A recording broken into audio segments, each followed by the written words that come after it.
Welcome to the 24th floor. I'm Richard Denson alongside Ruben Diaz. High school football is back in the Mid-South. We're kicking things off with one of the big matchups of week one. We're talking about Germantown and Houston. Yeah, I know my camera's over here, but the words are over there, so you're going to have to bear with me. We figured we would just talk about Houston today. Why not do that? The Mustangs are here to talk with us. The man in charge is sitting right next to me. You can't see him. That's not it's not really Denson I'm pointing to. Let's open that box up because Houston head coach James Thomas, JTJ Tizzle, is hanging out with us here on the 24th floor. Welcome to the program. Thank you, Coach. Appreciate you making the trip. Thank you for having me. Now, Coach, you guys for a while were the cream of the crop of the Mid-South, the gold standard. I'm talking about 1 year state title, the next year state championship appearance. Then you had what you call an anomaly, going 3-8 last season. Tell me about all of that, you know what I'm saying? That's a tough opening question. First of all, we just the hard-hitting stuff, man. When you look back at what went right, what went wrong, why did you call it an anomaly? Well, look, you know, a lot of people don't realize when you're making schedules and this and that those guys do graduate. Yeah. Okay? And so, you know, when you have a group like we had and they played for 3 or 4 years together, you know, the guys behind them didn't get much experience, right? And so now we got another group that came in, and a lot of them played young last year, and they took some lumps, and they took lumps against a great schedule. So, you know, we were 3-8, I think, at the end of the year, but I would argue that we weren't a 3-8 team. No. You know? Yeah, it's really close. You have some games that you guys could have won, right? And that's where the youth got you, right? Right. Especially because you had graduated like 24 people. So I'm glad that you said the 3-8 thing because your week one opponent, Germantown, week one, they smacked y'all last year. Right. But then in the rematch, you smacked them. Right. And then I'm looking at it, I was like, now where was this Houston Mustangs team? Well, it's funny because this rivalry has kind of done that a couple of times where the regular season winner has come out and not performed well, and then all of a sudden in the playoffs, the other one wins. So it's kind of trended that way. It matters. Right. You know what I'm saying? You can go back, well, it don't matter. Because when it counted, win or go home, y'all went home, we were still playing. I like to pride ourselves on, you know, playing our best football in November. And so, you know, I was really proud of that team, how they kept stuck with it and, you know, learned a lot during the season and then came into a place like Germantown who had a lot of success during the year and took care of business. Well, so you mentioned the fact that you know the team was young in the previous year because of all the graduation, and that's something that really happens in football, probably more so than any other sport. Correct. Because that age really matters and the size, maturity matters. How excited are you for this year's team now that you've already taken your lumps, right? And now you feel like they're more ready to more prepared to play? Absolutely. You know, so a lot of the skill was really young, and some of the line was really young. But now I feel like we have a veteran group up front, and the quarterback. Which matters. Right, absolutely, it matters. And now we have a couple sophomores in the backfield, Canon being the quarterback, and he's the year from then and now, he's a totally different kid. And I think you'll see that on Friday nights. And then the running back, Rodarius Robertson, you know, he got some carries last year, but now he's the guy, and he's going to try to do it, you know, make a name for himself. Now, you and I have a mutual friend who we will not mention on this air, but he is the quarterback whisperer. That's he told me that Canon is going to be really, really good. And I trust this dude's words, so I think you're in good hands. Absolutely, absolutely. The Day name is just good. It's just almost like it's historic in Houston because, you know, his brother was a hell of a quarterback for you guys, and now Canon, he as a sophomore, you just kind of threw him into the fire. It's like, you got to go do something. And he performed. About 1,000 yards passing, 15 touchdowns. Pretty solid on the ground. I think more than 600 yards rushing, about 5 touchdowns. So now I think I remember reading an article by our good friend John Varlas where you said he has something like he's throwing a new fastball. He learned a new pitch. What for people who don't coach quarterbacks, what does that mean? So, you know, I think last year there was a lot of pressing, right? You know, I'm the guy, and you know, he wasn't new in the offense, but he didn't know the little intricacies of the offense, and now he's got. You know, he'd try to beat you with his legs and his arm all the time. He's trying to throw the fastball. And doesn't understand that sometimes your clientele needs a little softer ball here, right? Trying to break fingers out there. Something, you know. So you think he's got a changeup now? That's right. So that's what you said. He has a changeup. So he's found the changeup, and he's throwing a catchable ball when he needs to, and he can still fire it in there if he's got to.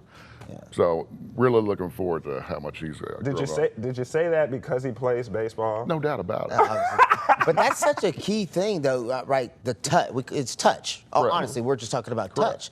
The ability to have touch as a quarterback, but So I'm glad that he's found his changeup, but I would guess, would you say that his mental game has really grown? Because when you're not really playing all that much, when you think you're going to be the backup, you're probably not watching film the same way. Correct. You're not studying defense the same way. But now you're the man, boy, you better get in class, right? Right. And so, a guy like Canon Day has had success his whole career, right? And so it's hard to tell a kid like that, hey, this is what you need to do, this is what you got to do to be successful now at the biggest level. And it wasn't like he wasn't doing that, but now he didn't understand it. So now, definitely some key people have gotten into his life, and it helped him understand, quarterback's a different deal. And, it is. And he has absolutely shown that he is going to prosper this year. Oh, good. Now let's go back to your opponent, Germantown. Now this is a different Germantown team in more ways than one. They have a new head coach in charge in Deron Sutton, which, for transparency, he was supposed to be on this program,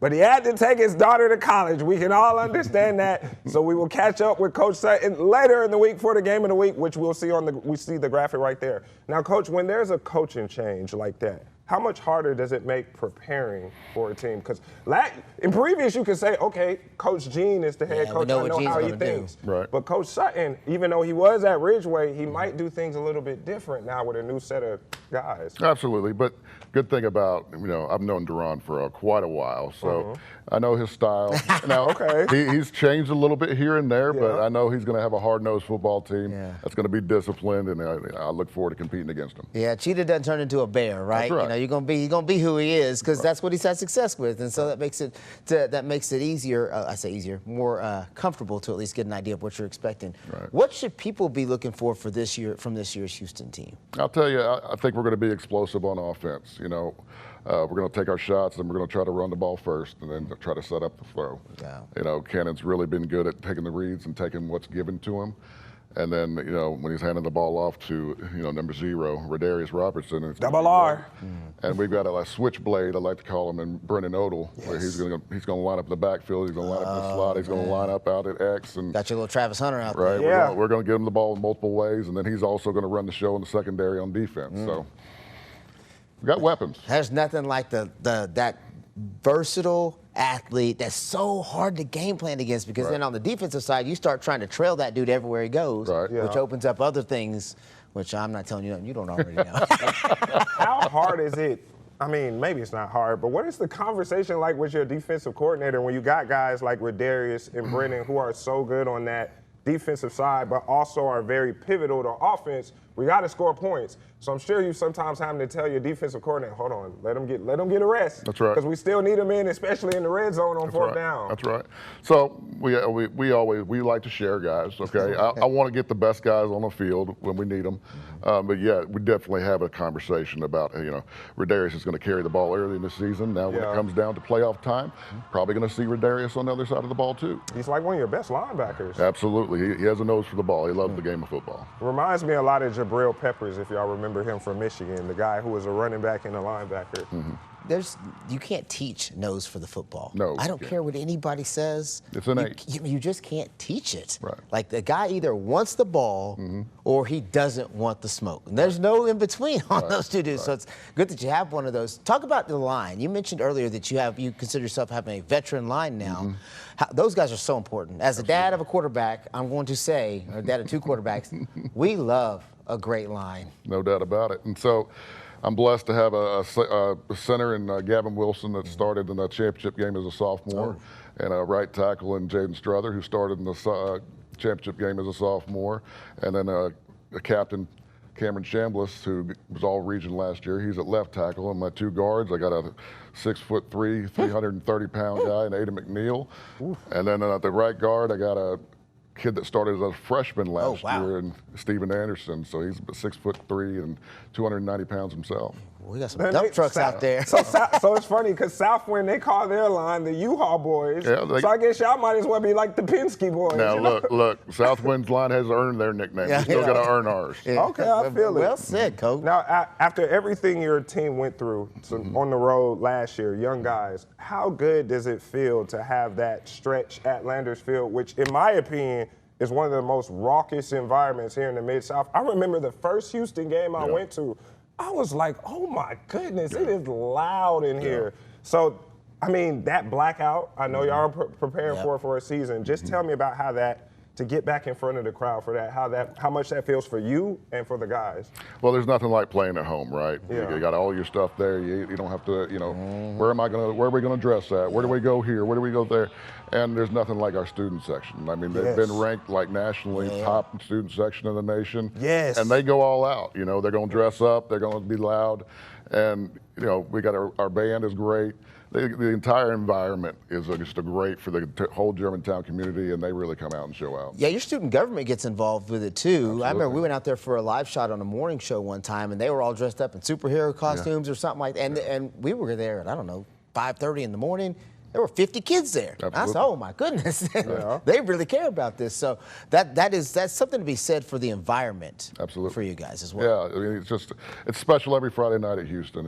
We only had 3 home games last year. Yeah, and trust me, I heard about it a lot. But I had to assure people that we're going to get the benefit of it next year. When we got 6 this year, so I'm happy about that. And then you don't have to share the home field like some other schools. That's right. That's right. And it's just all Houston, just nothing, just but Houston on the field. So when I'm shooting football, I always have my AirPods in just because I just like to be locked in. But when I'm at their games, I still can't even hear the music just in my ear because of how loud they are. Now, Coach, you don't have to give us a record because it's early, but when we get to November, what needs to happen for you to say Houston is back? Well, I think, our goal is always to be 1-0, right? I think the opening game is important to get started on the right foot. But, ultimately it comes down to how you do in your region, right? And so our region's going to come down to, Collierville, Bartlett, and Houston. So those 3 games, how those fall, and getting that 1 seed in the playoffs is huge because you'll be at home and you're going to play a lesser opponent each time, right? So getting the number 1 seed's the ultimate goal, and then get in the playoffs to see where the chips fall. Is there somebody on your team? We've talked about Connor Day. We've talked about Double R, as you like to call him, and some of the other, the line. Is there somebody on your team that nobody really knows about that you're like, this dude's probably gonna break out this year? Yeah. So. And not to just have you say one guy, because I know how that goes. They'd be like, Coach, why you ain't mentioning? So, we got a little guy, Ian Chester. Okay. Oh, I know Ian. Good football. I know Ian Chester. He's good. Ian is 5'4" and just a pound of muscle, but he is heart and soul. I tell you what, you ask him to do anything on a football field, he's willing to do it. And he's going to get his time to shine this year. I can't wait to see it. He played in a 7-on-7 organization with the same one as my son, and so I got to watch him all spring. Yeah. And you're right. He's a ball of energy. He is. And that dude he's got a motor for days. He is. I'm excited to hear Ian's going to get opportunity. Well, those little guys always got a chip on their shoulder, right? They've had to do it their whole life. You're right. And so he's ready to do it now. He ain't a big dude, but he goes out and plays. Absolutely. So I know Ruben's excited about the return of high school football because with our game of the weeks, we got the concession. So Ruben, go ahead and tell us where we're going to be at for the game of the week. Right. Houston, Germantown, get us ready. I'll be stuffing my face this Friday at the our game of the week. I'll be live out there from Houston before kickoff during our 5 and our 6 o'clock news. We'll have live weather and live sports out there. This is going to be our big time game. This is our game of the week, Germantown and Houston. Coach, what should I be getting to grub out there? Because I got to eat at every game. We got everything you want. We got the pizza. We got the Chick-fil-A. What do you guys make? Is there something you make out there? Is there a Houston specialty? There's nothing better than a Houston Mustang burger. Okay. And hey, tell them you know me. I got you. They'll give you the double. I'm going to tell you right now. Is that North Point? Is that where we went? Where? Last year down in Mississippi. Yeah, that's North Point. So North Point. They have a burger, Coach. I'm telling you. It was either North Point or it was like Horn Lake. No, it was North Point. They have a burger. Yeah. So the Houston burger is going to get challenged by that North Point. I'm going to see what's up. Get the double now. I don't know if I can eat a double. And while we're talking about the game of the week with Germantown and Houston, that's far from the only week 1 matchup worth watching across the Mid-South. We got Melrose visiting Central. That will be the game I will be at with Cedric Wilson back for his 2nd stint leading his alma mater. The Golden Wildcats will look to avenge last year's loss to Major Wright and the Warriors. We've got Lausanne and Southwind. That was our game of the week last year. And like what we've been talking about with Coach, that game ain't even being played at neither one of those schools. It's being played at Germantown. So yes, while Germantown is playing Houston, their high school will be hosting Lausanne and Southwind.